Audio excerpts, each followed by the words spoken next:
हळद कोणी खाऊ नये, त्याचा आरोग्यावर काय परिणाम होतो जाणून घ्या। हळदीचे सेवन केल्याने अनेक आरोग्यदायी फायदे होतात, परंतु या औषधी वनस्पतीचे सेवन प्रत्येकासाठी फायदेशीर नाही।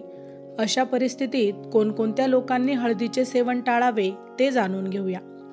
हळद हे औषधी गुणधर्मांनी परिपूर्ण आहे। भारतीय मसाल्यांमध्ये हळदीचे स्वतःचे महत्त्व आहे।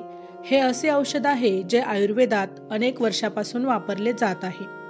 हळदीचा वापर सामान्यतः अन्नाची चव आणि रंग दोन्ही वाढवण्यासाठी केला जातो, पण याशिवाय औषधी स्वरूपातही याचा वापर केला जातो।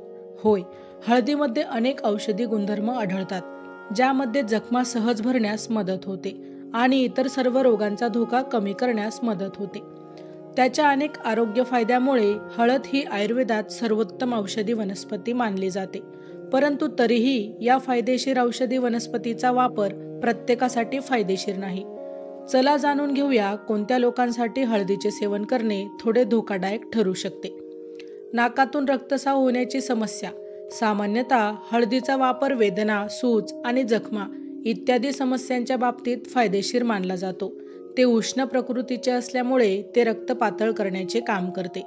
अशा परिस्थितीत ज्या लोकांना मूळव्याध किंवा नाकातून रक्त येण्याची समस्या आहे, त्यांनी हळदीचे सेवन टाळावे। या रुग्णांसाठी हळदीचे सेवन विषासारखे ठरू शकते। या काळात हळदीचे सेवन केल्याने तुमची समस्या अधिक गंभीर होऊ शकते। पोटाच्या समस्या असलेल्या लोकांनी, ज्या लोकांना बद्धकोष्ठता, ॲसिडिटी इत्यादी पोटाशी संबंधित कोणत्याही प्रकारच्या समस्या आहेत, त्यांनी तज्ज्ञांचा सल्ला घेतल्याशिवाय हळदीचे जास्त प्रमाणात सेवन करू नये। हळदीचे सेवन केल्याने त्यांच्यासाठी इतर अनेक समस्या उद्भवू शकतात। मूतखड्याची समस्या असल्यास, त्याचवेळी ज्या लोकांना मूतखड्याची समस्या आहे, त्यांनी हळदीचे जास्त सेवन करू नये। अशा परिस्थितीत हळदीचे सेवन हानिकारक ठरू शकते। गर्भधारणेच्या बाबतीत, गर्भधारणेदरम्यान गरम पदार्थाचे सेवन करण्यास मनाई आहे। या काळात अतिउष्ण पदार्थाचे सेवन केल्यास गर्भपात होण्याचा धोका असतो। अशा परिस्थितीत जर तुम्ही देखील या परिस्थितीतून जात असाल, तर तुम्ही हळदीचे जास्त सेवन करणे देखील टाळावे आणि हळद खाण्यापूर्वी डॉक्टरांचा सल्ला नक्कीच घ्यावा।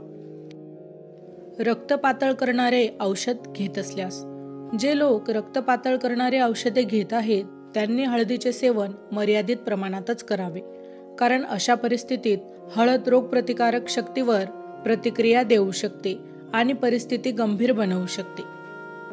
माहिती आवडली असेल तर अवश्य शेअर करा।